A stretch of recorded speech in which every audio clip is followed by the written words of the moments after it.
Kalau orang tuanya gagal, anaknya gagal juga nih. Gue Iya, nggak iya, mau iya. lah punya besan cerean begini. Anak ini kan sekarang menjadi orang tua, Betul. akan punya anak kan. Jadi ini loh yang Problem-problem. problem-problem yang bisa happening in your life next adalah kalau kemarin misalnya dia narkoba, misalnya dia LGBT, misalnya dia ada kasus abortion, itu kan my case. Dia yang kena, anak-anak yang kena, kita yang bertanggung jawab. Nah sekarang kalian nih udah mau jadi orang tua nih. Jadi ini bisa terjadi loh. Gimana caranya hal-hal ini nih jangan sampai terjadi. Nah, gimana Mbak? Gimana caranya? Kayak pokoknya family is the new tree. Iya, iya, iya.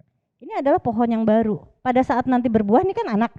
Pada saat si anak ini jatuh dan tumbuh menjadi pohon lagi kan ini kan di Udah sini. berdiri, Ini kan terpisah. dia di sini gitu loh. Jadi ya kalau ini kita bisa ngobrol, tapi decision ya di pohon yang baru. Finity proudly present Parenting Podcast.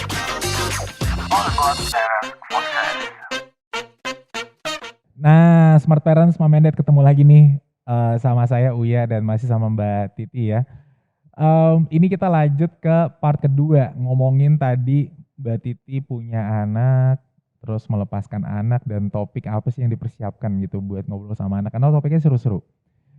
Tapi saya mau ngobrol sama Mbak Titi awalnya adalah openingnya gimana ngobrol anak ini meminta, kan tadi kan anak meminta petuah dari ibunda tercinta gitu. Ya karena saya divorce, jadi salah satu pertanyaan di awal itu juga Dennis nanyanya, why are you divorced? Apalagi dengan dia concern kita nih beda culture, satu bule, satu Indonesia gitu. Terus jadi dia ada concern, gimana nih kalau ini? Terus ya saya bilang perbedaan itu tidak membuat orang divorce. Jadi jangan takut ada perbedaan dan takut nanti gara-gara perbedaan nanti bisa divorce. Kalau menurut saya divorce itu karena egois. Jadi bukan karena perbedaan, bukan karena apa-apa. So jawaban Mbak Titi ke Dennis adalah? Ya itu. Yang tadi itu? Jadi jangan takut dengan perbedaan. Karena perbedaan itu tidak akan menimbulkan divorce. Kalau kalian jangan punya egois gitu. Lebih ke toleransi. Kalau ada toleransi, terusnya juga Nauin gitu ya. nauin dan beneran willing to solve gitu, punya cinta, punya kasih dan beneran pengen ngeberesin, nggak ada egonya masing-masing yang terlalu kuat, yang dipegang, yang pokoknya gue bener. Namanya divorce udah nggak ada siapa yang benar siapa yang salah, pasti dua-dua salah. Gitu. Jadi yang penting selama bisa nggak egois kenceng, pasti aman deh gitu. Jadi nggak berarti bahwa karena saya sebagai orang tua divorce, kita sudah pernah gagal. Justru karena itu anak-anak jangan sampai gagal gitu loh. Karena ada mungkin orang berpikiran, wah kalau orang tuanya gagal, anaknya gagal juga nih. Gue nggak mau lah punya besan cerean begini gitu. Kan itu bukan sesuatu penyakit degeneratif ya. Harusnya sih enggak. Iya. Sorry, karena Mbak Titi mention divorce, aku jadi nanya. Kalau Dennis sama Nicholas sama their dad gimana? Baik.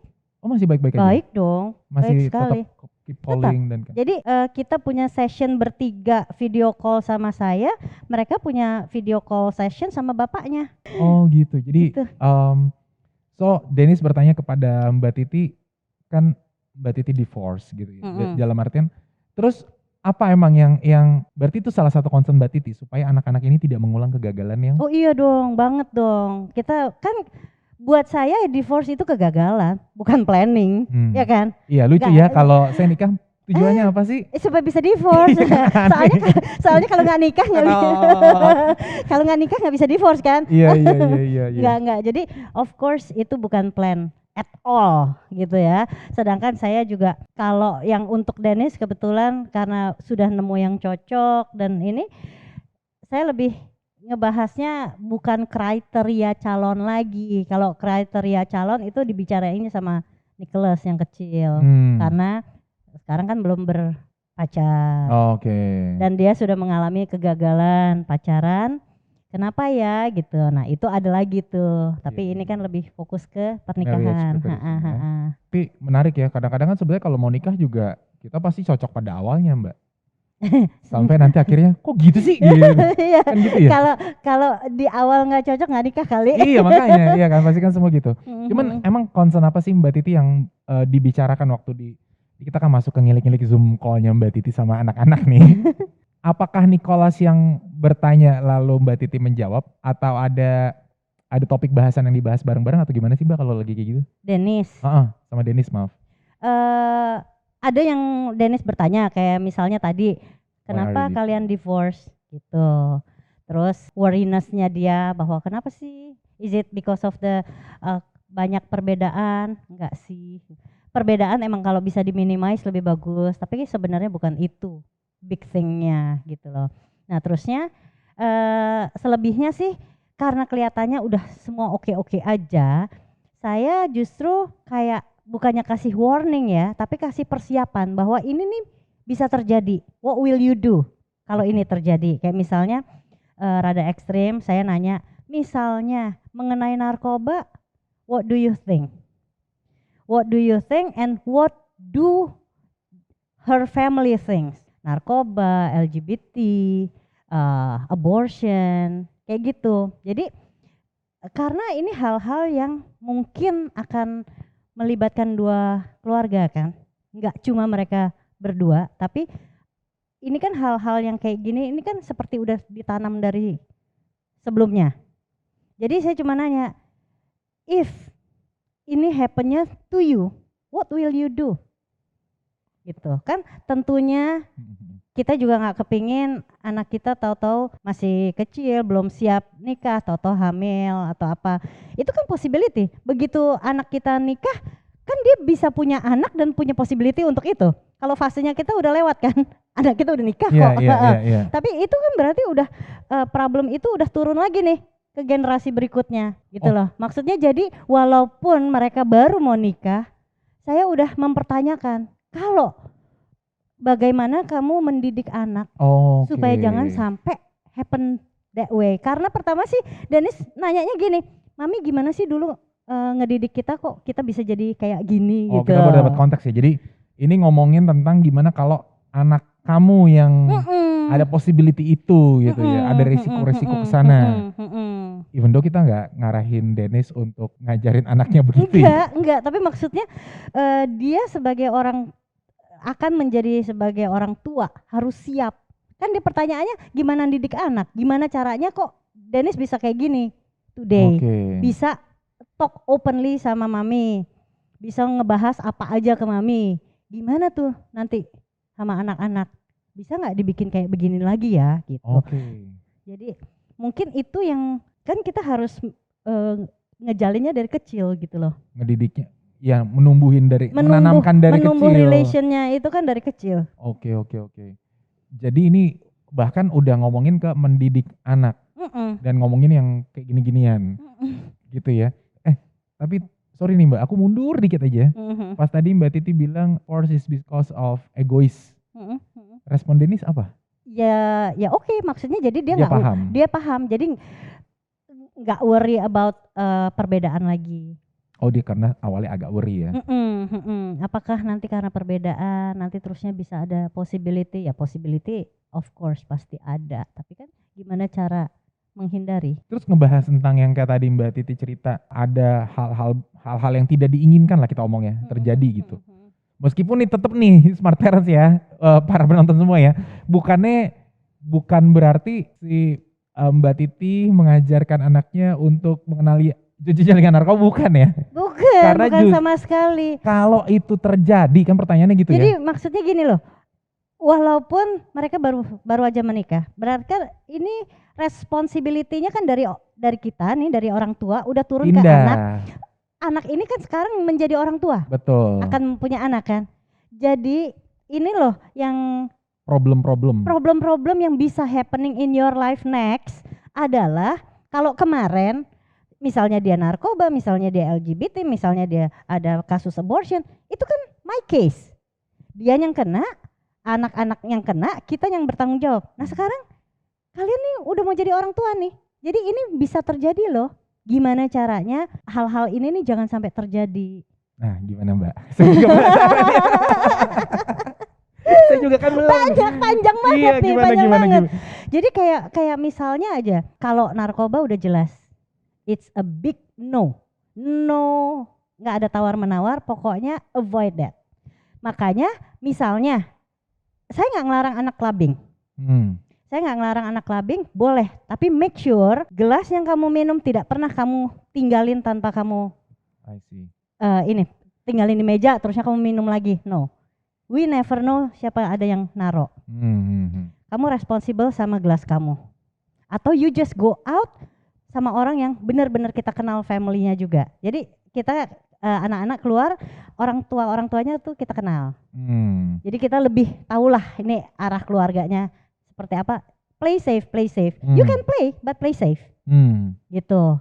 Karena kalau narkoba susah. Jadi saya kasih tahu dia don't ever try that gitu.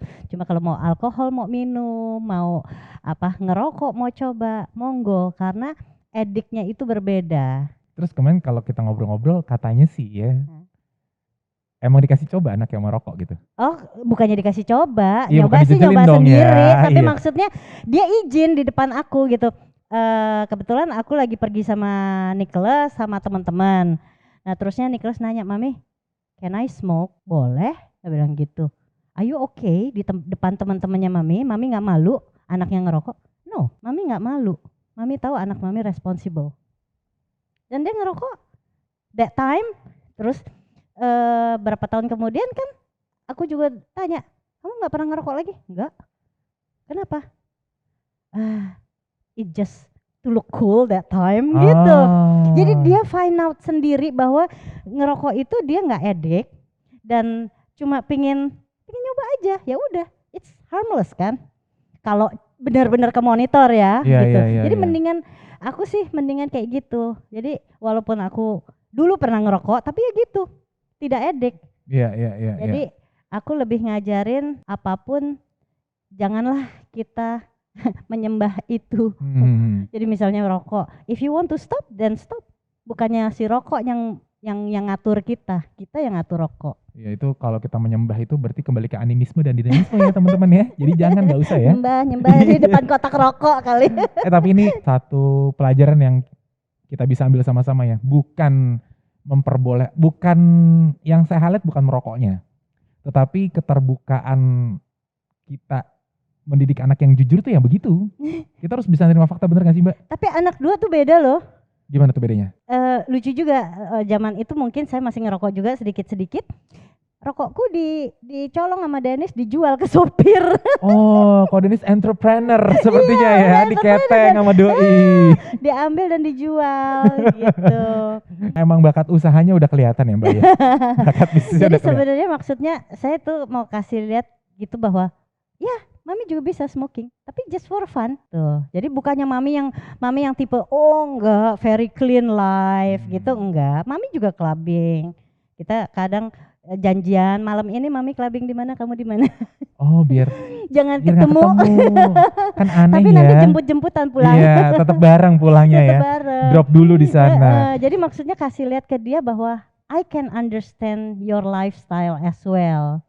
Mami juga bisa gitu. Tapi makanya doesn't mean it's bad gitu. You can just go out juga nggak bad. Iya, benar-benar. So it is the badness is in you, not of the place or gitu loh.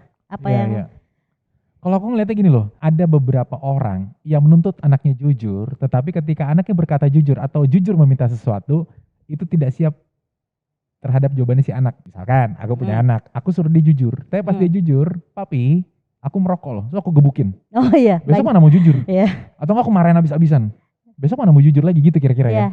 Kebayang ya. Jadi ya memang keterbukaan itu accepting juga sebenarnya. Jadi aku waktu itu ada yang kira-kira masalah kayak gitu bahwa kalau sampai something bad happen, kayak misalnya clubbing, bisa aja kan kondisi mereka bergabung beberapa teman, pulang terusnya mabok and then nabrak. Aku juga bilang, jujur, call me, I will help you. Tapi besokannya kalau semuanya udah beres, aku pasti marahin. Oh, jadi ada sesinya. Jadi Kayak gini nih, tetap kalau part emang salah, satunya dibantuin, part 2-nya dimarahin. iya betul dong. Ya iya dong. Kalau enggak nanti dia anggap oke aja. Nanti Harus dia di-educate ya. harus tetap bahwa dia salah, kita harus tetap kasih tahu salah. Tapi pada saat dia bikin kesalahan, jangan takut memperlihatkan kesalahan itu ke kita. Iya, Karena misalnya kalau dia accident, dia nggak berani cerita ke kita. Tahu-tahu kita baru taunya besok paginya udah ada di rumah sakit. Kan konyol gitu. kita juga panik. Nah ya betul, kan? mendingan saat itu juga the first person yang dia call adalah aku. Bahwa nanti aku yang manage nih, harus ngapa-ngapain. Aku kan mestinya lebih tahu gitu loh. Iya, Rather iya. than kamu hiding it from us. Karena teman-temannya pasti punya kepikiran yang sama. Oh takut jangan cerita orang tua nih kalau ada something bad happen. Iya. Dan aku juga udah bilang kalau salah tetap mami marah. Tapi let's fix it dulu, jangan sampai kenapa-napa. Maksudnya gitu deh. Inilah definisi rumah teman-teman. Kita bisa terbang kemanapun, tapi rumah selalu terbuka buat kita. Gitu Nah, kira-kira ya. iya. Nah ini ngomongin lagi persiapan. Tadi kita ngomongin tentang didik anak. Topik-topiknya yang Mbak Titi sampaikan itu, contohnya kalau problemnya narkoba. Mbak, pertanyaannya, apakah concern Mbak Titi supaya anak ini supaya mempersiapkan mereka lebih strong dalam ikatan tali perkawinan, itu hanya seputar mendidik anak aja atau ada anything di luar ego yang mereka harus handle? Kalau pernikahan ya sebenarnya semua basic ya. Dua orang yang berbeda latar tapi memutuskan untuk bersama. Nah kayaknya itu nggak ada bukunya juga Ya sih. itu nggak ada Nggak ada bukunya. Ya jadi jalanin. Masing-masing kepercayaan masing-masing aja tuh. Tapi kan kita nggak memutus hubungan ibu anaknya. Iya. Jadi walaupun dia sudah menjadi suami, hubungan ibu anaknya kan tetap. Jadi Benar. kayak misalnya dia bisa bilang, Mami, kok kayaknya dia rada susah makan ya, gitu. Dia nih si istri maksudnya. Si istri, coba dicari tahu dulu, apakah ada alergik atau apa, gitu. Jadi bukan yang kayak langsung, dasar mantu nih, makan susah bener sih, maunya apa sih gitu, manja gitu. Enggak, tapi kita lihat, coba deh kamu perhatiin, apakah dia nggak suka makannya karena abis itu ada tummy upset atau apa gitu. Nah itu kita bicarain, itu setelah pernikahan. Oh jadi along the way sekarang pun masih konsultasi nih sama masih. Mbak Titi nih. Jadi itu berjalan terus selama, bukannya jadi istilahnya dia jadi anak mami, enggak. Tapi kan dia berarti bener nanya, kalau kayak gini handle-nya gimana ya? Walaupun ujungnya kan dia yang mutusin, tapi paling nggak nyari optionnya dulu. Ini ada kayak gini, kira-kira apa ya gitu loh. Jadi terusnya kayak kemarin juga sempet dia kepingin pindah kota. Terus dia udah so excited, oh mau beli rumah gini, very excited. Terus tiba-tiba dia call lagi, kayaknya istriku nggak siap untuk pindah gitu. Terus ya tak bilang, kamu kan hidup pernikahan kan bakal lama, puluhan tahun nih gitu kan. Urusan kamu nunda pindah hanya setahun kan gak masalah. Jangan gara-gara you push this and then the rest jadi berantakan.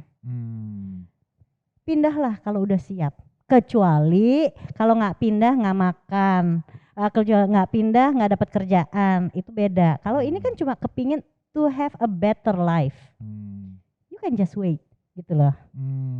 Karena nah itu jadi kan ini kan juga belum setahun ada, wah gimana ya, tadinya mau pindah kok nggak mau. Jadi ya aku bilang ya pelan-pelan, karena kalau kamu paksain kemungkinan besar dia akan ikut, tapi kan ikutnya karena terpaksa. Iya. Sedangkan kan aku dari dulu kan baca kasih anak-anak baca itu loh, Stephen Covey, Seven Habits. Nah Seven Habits itu kan ada paradigm shift.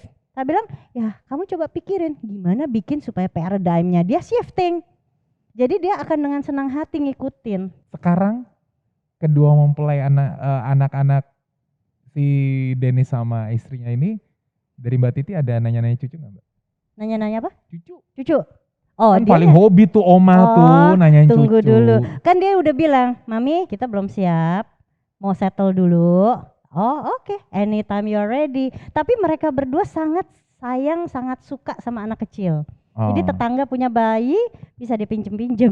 Oh disewanya jadi, ya. jadi emang aku apa ya,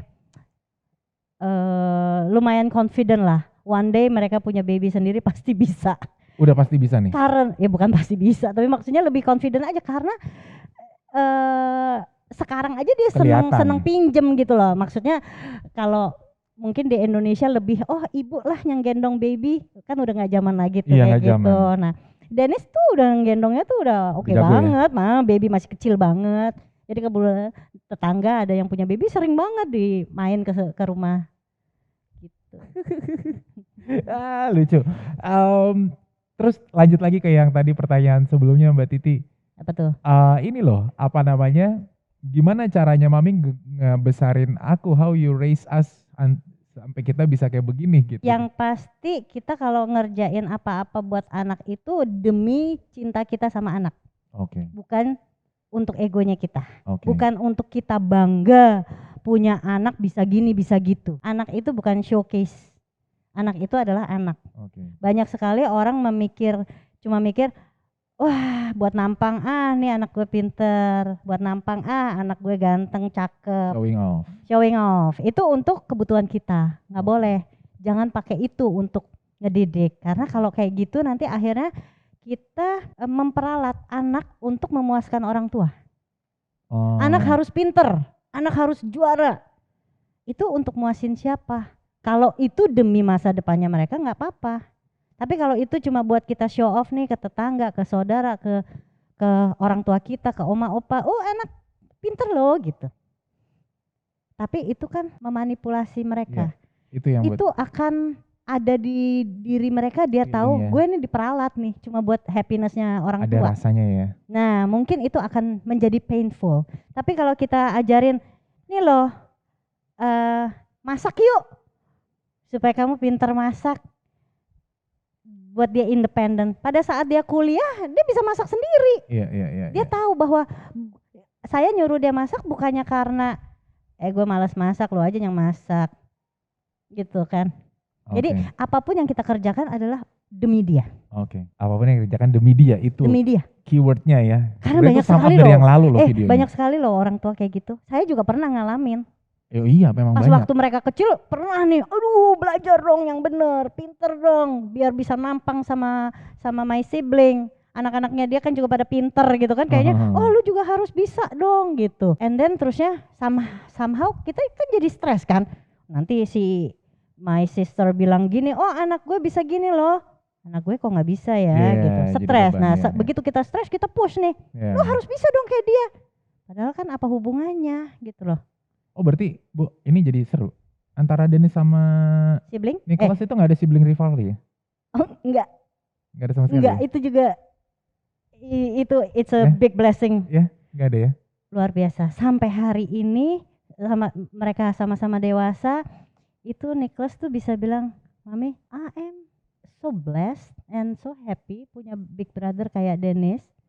Jadi dia tuh Dennis itu kayak mentornya banget. Dan Dennis terhadap Nicholas tuh juga kayak ngelindungin banget. Kayak misalnya untuk Nicholas beli mobil itu harus Dennis yang pilihin. Lucu banget. Sampai kayak aduh nanti kalau Nicholas pilih sendiri nanti salah gitu. Nanti dipilihin dan somehow Dennis bisa dapat mobil yang lebih bagus dari mobilnya Dennis. Dengan senang hati si mobil ini dia kasih ke Nicholas. Dan Dennis keep mobilnya Dennis gitu. Jadi apa ya? Jadi dari kecil tuh kita ajarin ya itu hierarki ya. Iya, nice banget ya. Jadi bahwa ini big brother kamu loh, dan terusnya si Dennis juga ini little brother kamu loh. Jadi kamu harus ngelindungin adik harus hormat sama kakak. Gitu. Tapi memang sempet Nicholas itu kayak manut kakak gitu loh. Pada saat Dennis duluan lulus SMA, kan beda 3 tahun. Dennis berangkat ke Amerika, Nicholas itu luar biasa, langsung mandiri. Karena yang tadinya ngikut kakak. Jadi ada bagusnya juga sibling yang sangat dekat, kita kasih pisah. Kasih jarak ya. Kasih begitu berpisah, ini berkembang. Karena dia udah punya role model, udah punya bayangan tapi kayak gimana. Kayak menahan. Iya, nggak enak. Kan ngikut kakak. Jadi, ada rasa sungkan dan segan ya. Respect mungkin ya. Mungkin jadi lebih kayak ada kakak gitu. Terus everything kakak udah yang take care. Jadi dia sendiri kayak kayak nunggu, kayak balon ditekan di air. Iya, iya, Pada iya. saat dilepas, Belum. rupanya dia juga udah siap benernya untuk menjadi seorang remaja dewasa gitu. Buat ibu-ibu yang lagi nyari calon menantu, Masih ada nomornya di satu, kelas ada di bawah. masih ada satu ya. Lanjut deh, Mbak Titi, ini pertanyaan terakhir sebenarnya dari aku. Ini adalah question, ini sebagai quick question nih. Kalau misalkan nih Mbak, kalau aku mau nikah gitu, kan tentunya harapan Mbak Titi adalah tidak mengulang kesalahan yang sama. Kesalahan yang sama itu adalah si egois itu Oh tadi. iya, ada. Saya juga saranin kalau let's say kalau bisa separationnya sesedikit mungkin. Jadi Apa tuh maksudnya? misalnya Dennis ada tugas luar kota.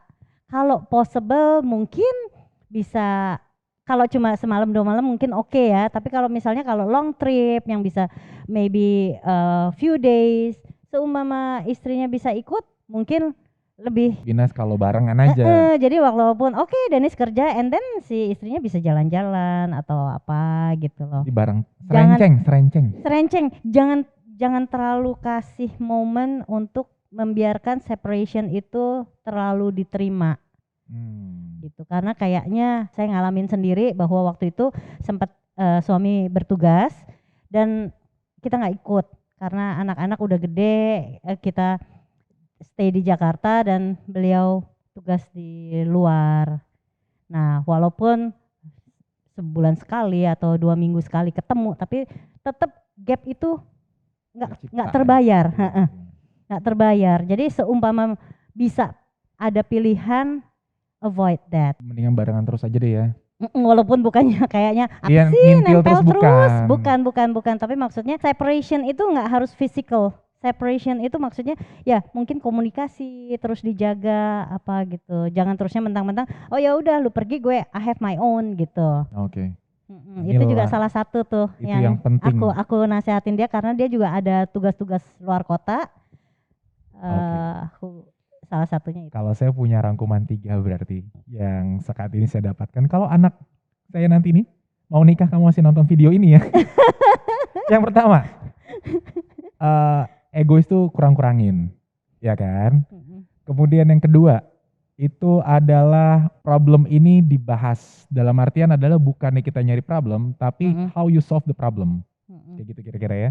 Dan yang ketiga adalah kurangin separation in terms of communication, jarak segala macam. Separation itu jangan pernah dimulai. Jangan diberikan kesempatan gitu ya. Nah ini last nih buat Mbak Titi. Ini last, benar-benar last nih ya. Mbak, kan tadi Nicholas sama Dennis tuh bisa tell everything sama Mbak Titi. Ketika lagi mempersiapkan Dennis lagi dalam obrolan ketika Dennis mau menikah dan pertanyaan tadi itu tuh, topik apa yang cukup blunt yang sampai dibahas? Wow, ini topiknya blunt juga gitu ya. Karena aku nggak kebayang nih. Ya itu tadi termasuk blunt. Sama satu lagi, masalah nanti kalau punya anak, will you let mertua dan mami ngurusin? Ikut campur nggak? Ikut. Oh menarik, ikut. Saya gak berani ngomong. Ya, maksud saya juga bilang sama Dennis, that time dia memutuskan untuk tinggal bareng sama mertua. Terus jadi aku bilang, nanti kalau seumpama kamu punya baby di situ, punya raise your children di situ, otomatis kan si oma ada di situ. In the same house. Kamu mau didiknya gimana? Apakah kamu harus mulai dari sekarang bikin aturan bahwa decision tetap di kalian gitu. Walaupun oma bisa gini, mami juga kan dari jauh mungkin ini, tapi jangan sampai problem itu udah jadi baru kamu mikir, iya ya udah 1-2 tahun kayaknya kenapa nih oma yang ngatur anak gue gitu. Kok gue nggak punya, malah kayaknya seolah-olah gue nggak bisa masukin value gue ke anak, tapi malahan lebih kenceng si mertua gitu loh. Nah jadi sebelumnya pun karena dia sempat nanya, mami is it okay aku tinggal di rumah mertua? Bilang oke, karena kebetulan juga, nah ini juga mungkin di bule rada aneh ya, ada mantu tinggal serumah, tapi because Dennis juga deket sama papa mertuanya, seneng ngurusin bengkel, ngerjain mobil, ngerjain tukang-tukang gitu. Jadi they kind of like friend. Jadi waktu terharu juga sih waktu pas di weddingnya bapaknya speech, bapak mertuanya Dennis bilang bahwa saya punya anak laki dan saya punya mantu Dennis. Saya lebih spend time more sama Dennis rather than my own. Di speechnya di wedding gitu. Jadi aku tuh lega banget dan maksudnya nggak apa-apa silahkan. Karena kamu sama mertua juga udah kayak sama orang tua sendiri. Kamu happy with him, dia juga happy punya kamu. Jadi bukannya numpang gitu loh, tapi mutualism. Makanya aku bilang silahkan. Tapi nanti pada saat punya anak kamu juga harus tahu loh, mungkin ada problem bahwa pada saat kamu mau ngedidik anak begini begitu, ada mertua juga loh yang 24 jam juga ngeliat tuh baby gitu loh. Mbak Titi, kalau pas Mbak Titi lagi menyampaikan isu-isu ini, closingnya tuh Mbak Titi menguliahi atau Mbak Titi apa sih? Gimana sih cara Mbak Titi? Sharing, ngobrol. Oh nggak ada maksudnya kamu harus gini. Enggak lah. Mana bisa kita gitu, kan dia juga udah dewasa. Posisi dia ada di mana? Posisi dia apakah dia bisa menyampaikan isi ide pikiran dia juga? Jadi kita sekarang saya sudah menempatkan kita selevel karena secara intelektual, secara kedewasaan harusnya kita kan udah sama nih. Gitu. Nah pertanyaannya, decisionnya kebanyakan dari Mbak Titi, dari dia atau gimana? Dia. Mbak karena Titi kan dia yang menjalankan. Kalau difference with your keinginan atau something? Kan saya orang tua is the passing generation. Dia yang punya future, his own future kan hidupnya dia sama family-nya. Saya ini kan cuma udah di sini nih. Kan kita juga pernah kecil dulu. Pada saat kita nikah juga emang kita mau ngerangkul anak atau mau ngerangkul orang tua? Kita kan ngelihatnya ke anak dong. Kan terus urutannya kan begitu. Orang tua kita hormati. Tapi yang namanya family, yang the inner circle-nya kita kan suami istri sama anak. Gitu. Karena orang tua kita kan juga begitu. Orang tua kita terhadap kita, orang tua anak. Si oma opanya kita dulu kan kayak pokoknya family is this is the new tree. Iya. Ini adalah pohon yang baru. Pada saat nanti berbuah ini kan anak. Pada saat si anak ini jatuh dan tumbuh menjadi pohon lagi kan ini kan di sini. Ini kan dia di sini gitu loh. Jadi ya kalau ini kita bisa ngobrol, tapi decision ya di pohon yang baru. Wah, keren. Karena kan nggak bisa ini. Keren banget nih filosofi pohon dan tunas. Iya. Jadi kan orang tua kita kan juga gitu dong. Orang tua kita begitu buah jatuh kan jadi kita. Kita kan tumbuh punya pohon. Betul. Punya buah lagi jatuh dia bikin pohon. Lagi. Pohon ini sama pohon ini kan dua pohon yang berbeda. Walaupun dari bijinya kita. Iya, benar. Jadi kita cuma bisa ngasih tahu, pohon kecil boleh bernaung di aku, tapi kamu tumbuh sendiri loh, itu di sana bukan di sini. Kamu kan bukan benalu nempel di aku. Kalau kamu membiarkan anakmu nempel padamu, benalu dong. Kita nggak pernah membiarkan dia grow sebagai independen. Keren banget. Saya thank you banget sama Mbak Titi. Semoga obrolan kita bisa menjadi pupuk buat pohon-pohon baru di luar sana. Dan jika dirasa video ini bermanfaat, silakan like, share kalau kira-kira ada teman-teman yang membutuhkan, dan jangan lupa di subscribe. Kalau mau ada komen-komen atau ada apa mau ngobrol-ngobrol, kita boleh komen di bawah, jadi kita bisa ngobrol-ngobrol di bawah ya, atau ada topik-topik seru yang mau dibahas. So, semoga kita menjadi pupuk yang baik. Mbak Titi, terima kasih banyak. Sehat selalu. Bye-bye, sampai jumpa di video berikutnya. See you. Parenting Podcast. All about